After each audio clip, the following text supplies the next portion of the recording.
जय माता दी भक्तों, आप सभी पर माँ भगवती कृपा सदैव बनी रहे। आज हम सुनेंगे दुर्गा सप्तशती पाठ का अध्याय 5, 6, 7 और 8, जिसे आप अंत तक अवश्य सुने। तो प्रेम से बोलिए माँ भगवती की जय। तो चलिए शुरू करते हैं दुर्गा सप्तशती पाठ का पंचम अध्याय, जिसे आप अंत तक अवश्य सुने।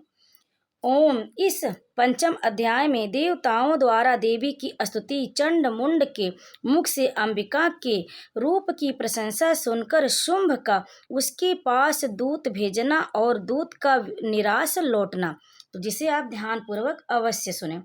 ओम। इस उत्तर चरित्र के रुद्र ऋषि हैं, महासरस्वती देवता हैं, अनुष्टुप छंद है, भीमा शक्ति है, भ्रामरी बीज है, सूर्य तत्व है और साम वेद स्वरूप है।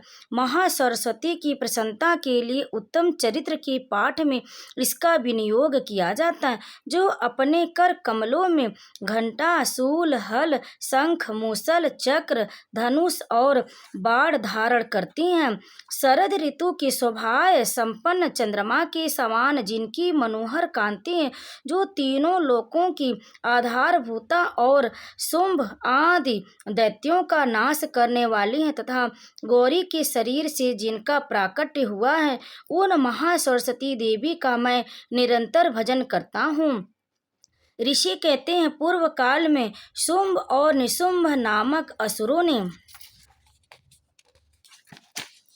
अपने बल के घमंड में आकर सचीपति इंद्र के हाथ से तीनों लोकों का राज्य और यज्ञ भाग छीन लिए।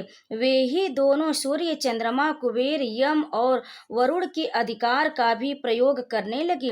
वायु और अग्नि का कार्य भी वे ही करने लगे। उन दोनों ने सब देवताओं को अपमानित, राज्य भ्रष्ट, पराजित तथा अधिकारहीन करके स्वर्ग से निकाल दी। उन दोनों महान असुरों से तिरस्कृत देवताओं ने अपराजिता देवी का स्मरण किया और सोचा, जगदम्बिका ने हम लोगों को वर दिया था कि आपत्ति काल में स्मरण करने पर मैं तुम्हारी सब आपत्तियों का तत्काल नाश कर दूंगी। यह विचार कर देवता गिरिराज हिमालय पर गए और वहां भगवती विष्णु माया की स्तुति करने लगी। देवता बोले, देवी को नमस्कार है, महादेवी शिवा को सर्वदा नमस्कार है, प्रकृति एवं भद्रा को नमस्कार है, प्रणाम है।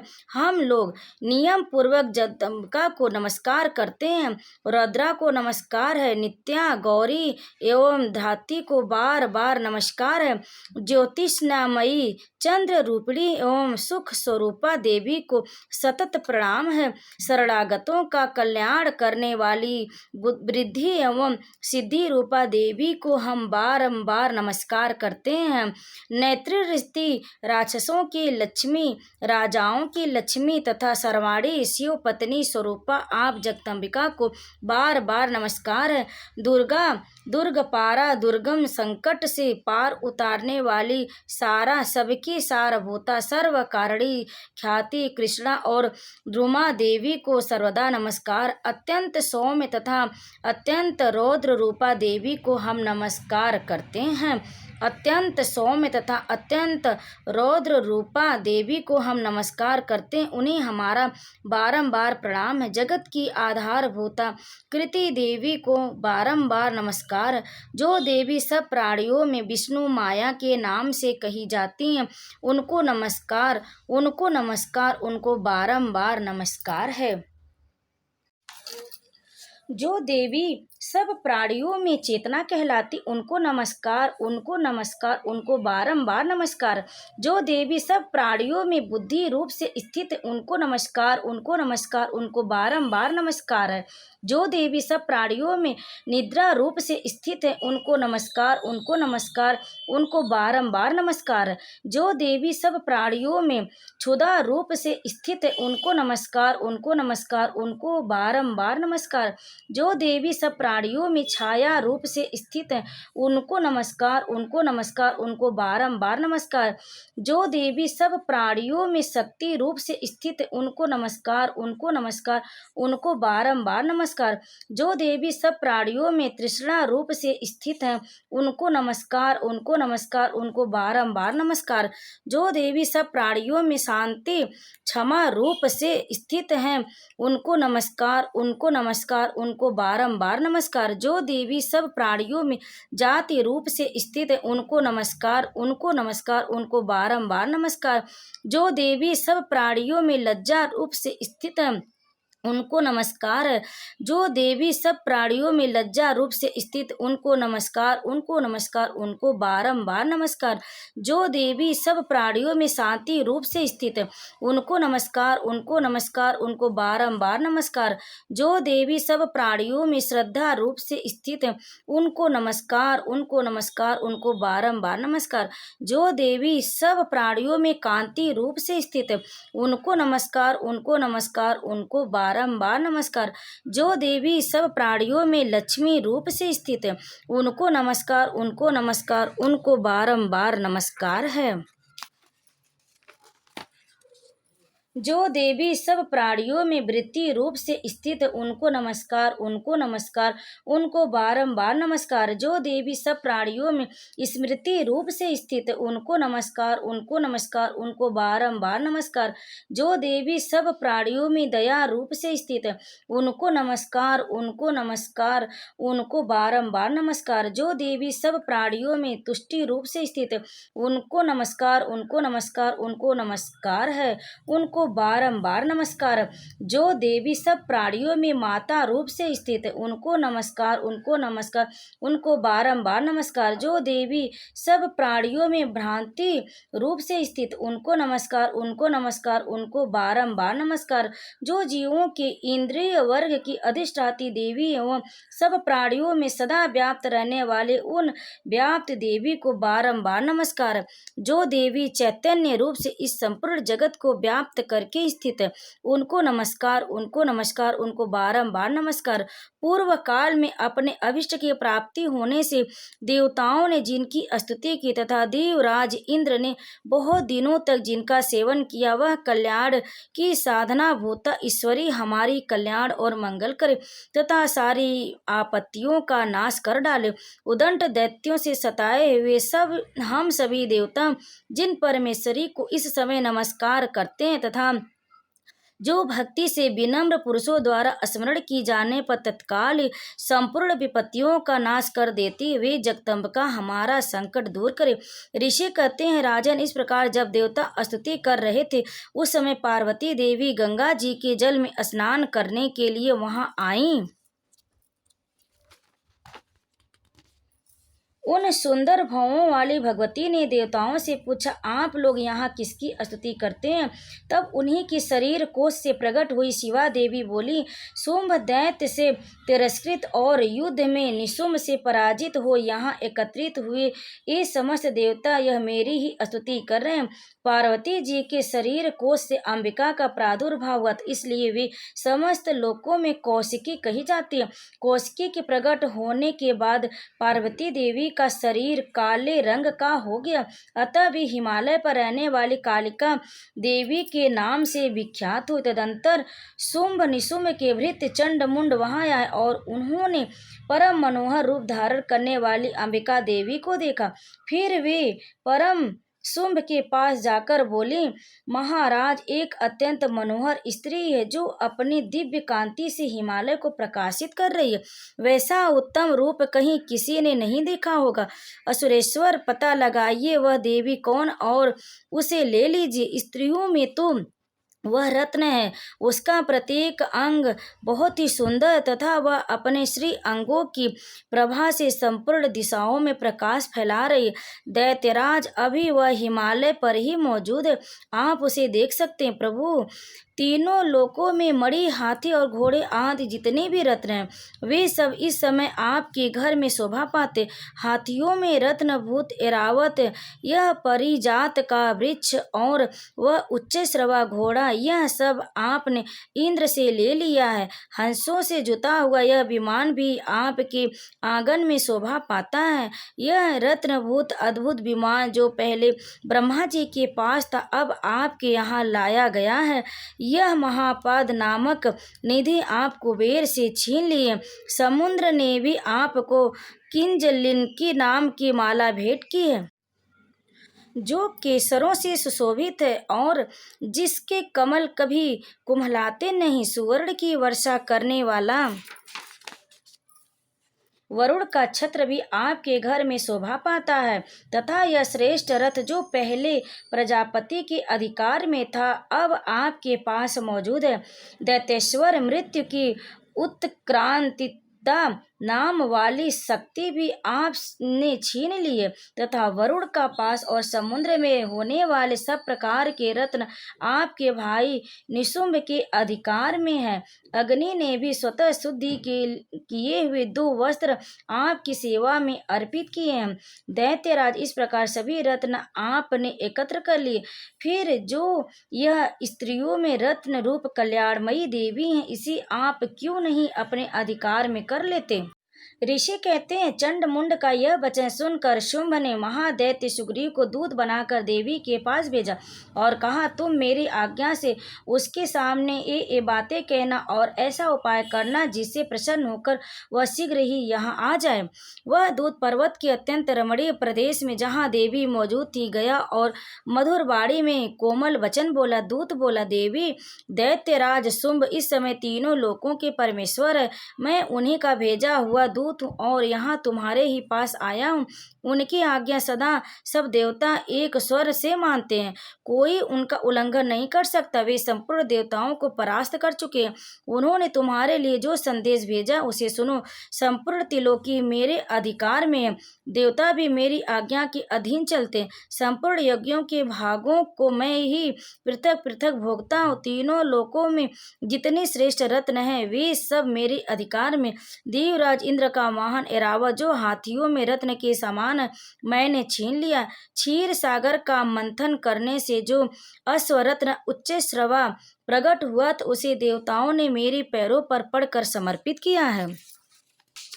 सुंदरी, उनके सिवा और भी जितने रत्नभूत पदार्थ देवताओं, गंधर्वों और नागों के पास थे वे सब मेरे ही पास आ गए। देवी, हम लोग तुम्हें संसार की स्त्रियों में रत्न मानते हैं। अब तुम हमारे पास आ जाओ, क्योंकि रत्नों का उपभोग करने वाले हम ही हैं।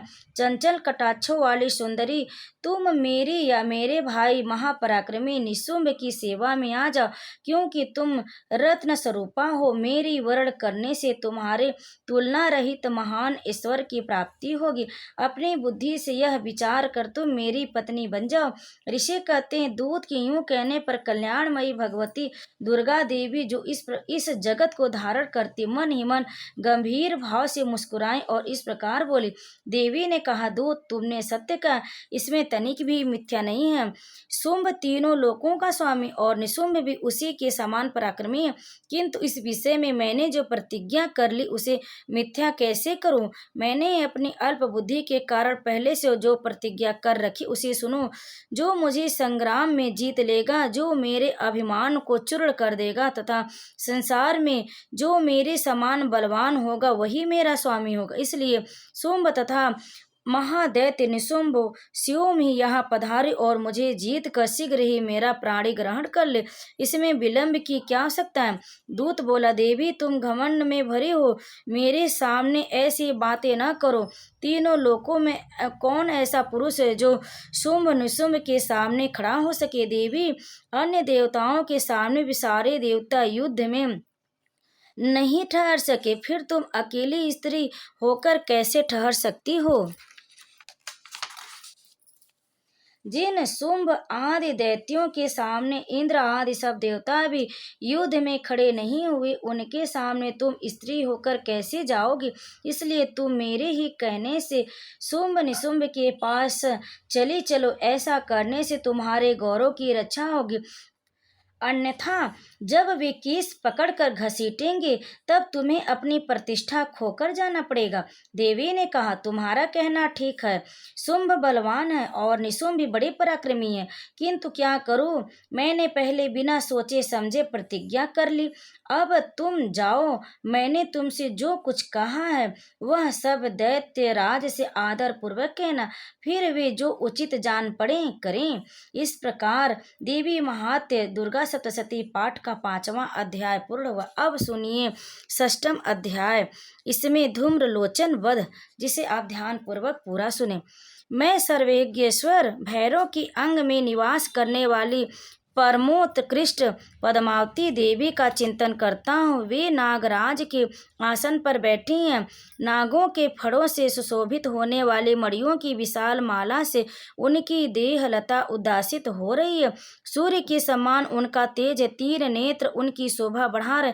वे हाथों में माला, कुंभ, कपाल और कमल लिए हुए हैं तथा उनके मस्तक में अर्ध चंद्र का मुकुट सुशोभित है। ऋषि कहते हैं, देवी का यह कथन सुनकर दूत को बड़ा अमर्ष हुआ और उसने दैत्यराज के पास जाकर यह समाचार विस्तार पूर्वक कह सुनाया। दूत की उस वचन को सुनकर दैत्यराज कुपित हो उठा और दैत्य सेनापति धूम्रलोचन से बोला, धूम्रलोचन, तुम शीघ्र अपनी सेना साथ लेकर जाओ और उस दुष्टा के केस पकड़कर घसीटते हुए से बलपूर्वक यहाँ ले आओ। उसकी रक्षा करने के लिए यदि कोई दूसरा खड़ा हो तो वह देवता, यक्ष अथवा गंधर्व ही क्यों न हो, वह उसे अवश्य मार डालना। ऋषि कहते हैं, शुंभ के इस प्रकार आज्ञा देने पर वह धूम्रलोचन दैत्य 60,000 असुरों की सेना को साथ लेकर वहां से तुरंत चल दिया। वहां पहुंचकर उसने हिमालय पर रहने वाली देवी को देखा और ललकार कर कहा, अरे तू शुंभ निशुंभ के पास चल। यदि इस समय प्रसन्नता पूर्वक मेरे स्वामी के समीप नहीं चलेगी तो मैं बलपूर्वक झोटा पकड़कर घसीटते हुए तुझे ले चलूंगा।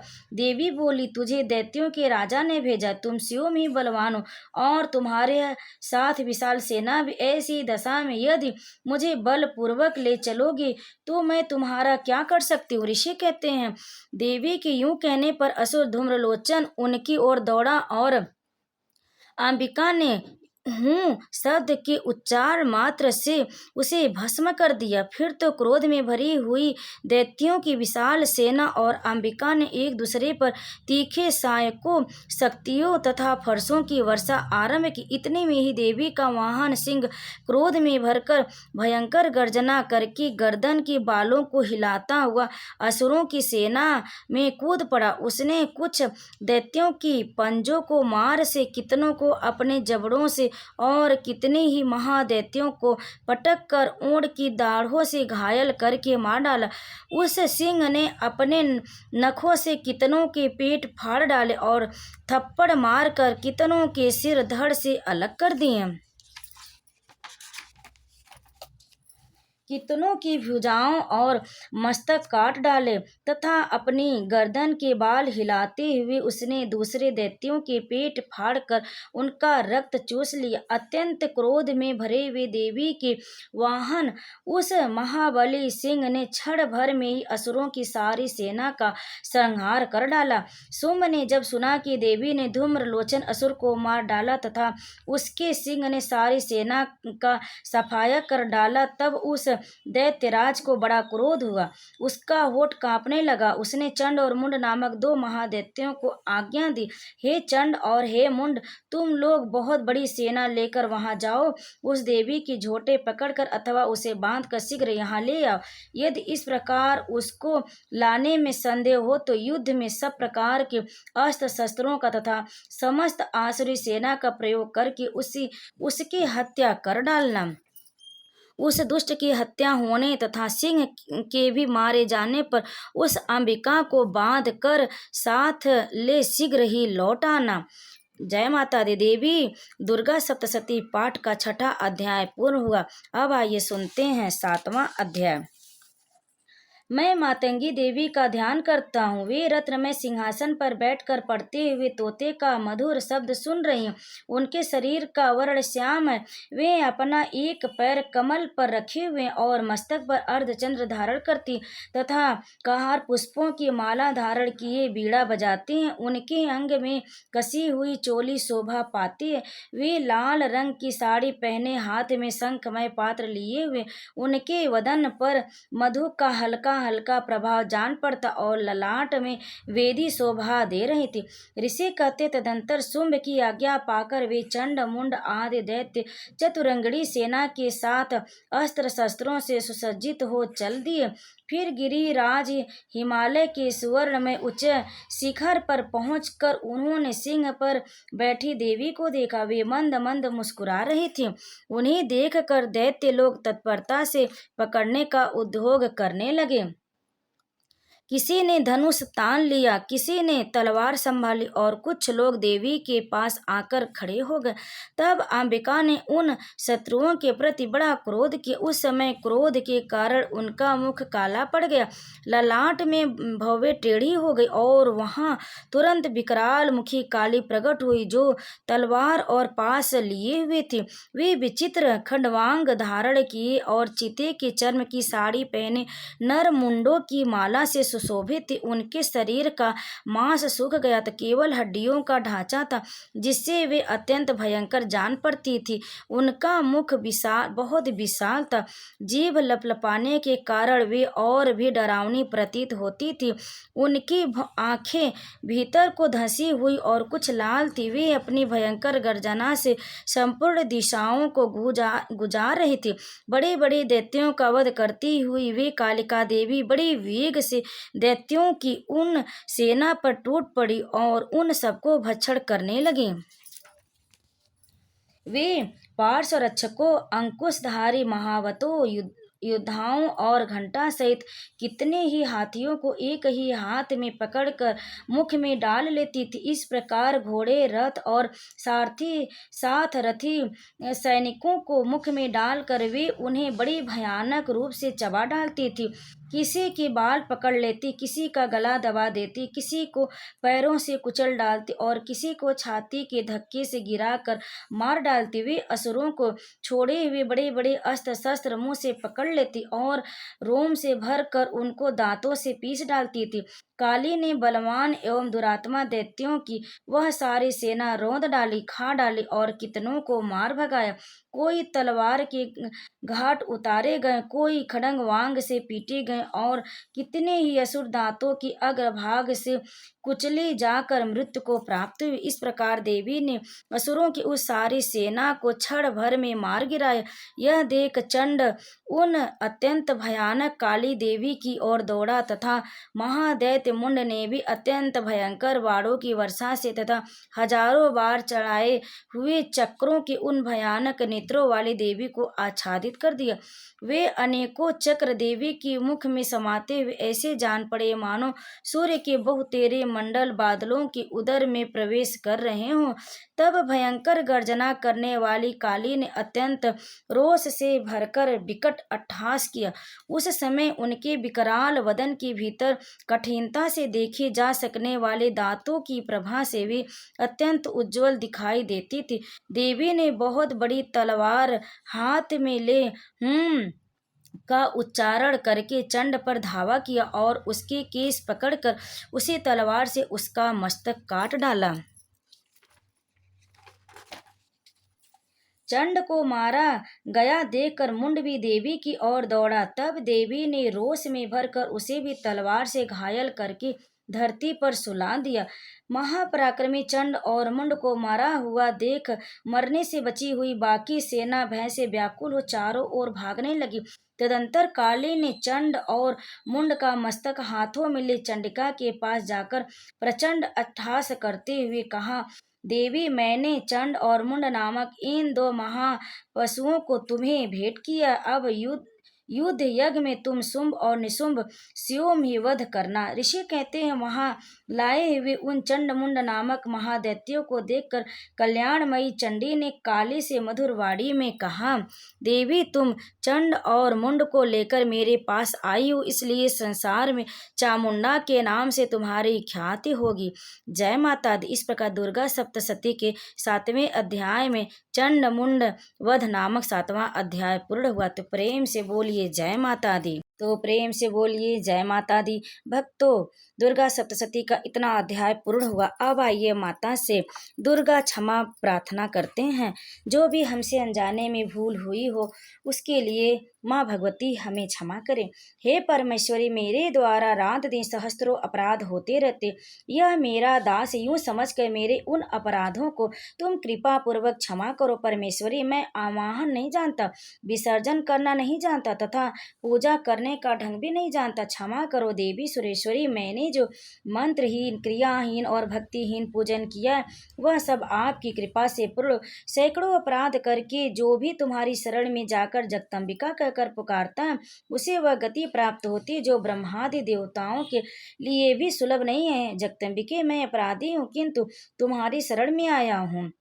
इस सब में दया का पात्र तुम जैसा चाहो वैसा करो। देवी परमेश्वरी, अज्ञान से, भूल से अथवा बुद्धि भ्रांत होने के कारण मैंने जो न्यूनता या अधिकता कर दी हो वह सब क्षमा करो और प्रसन्न हो। सच्चिदानंद स्वरूपा परमेश्वरी, जगत माता कामेश्वरी, तुम प्रेम पूर्वक मेरी यह पूजा स्वीकार करो और मुझ पर प्रसन्न रहो। देवी सुरेश्वरी, तुम गोपनीय से भी गोपनीय वस्तु की रक्षा करने वाली हो। मेरे निवेदन किए हुए इस जप को ग्रहण करो, तुम्हारी कृपा से मुझे सिद्धि प्राप्त हो। जय माता दी। इस अध्याय को अंत तक सुनने के लिए आप सभी भक्तों का बहुत बहुत धन्यवाद। आप सभी पर माँ भगवती कृपा सदैव बनी रहे। तो प्रेम से बोलिए माँ भगवती की जय।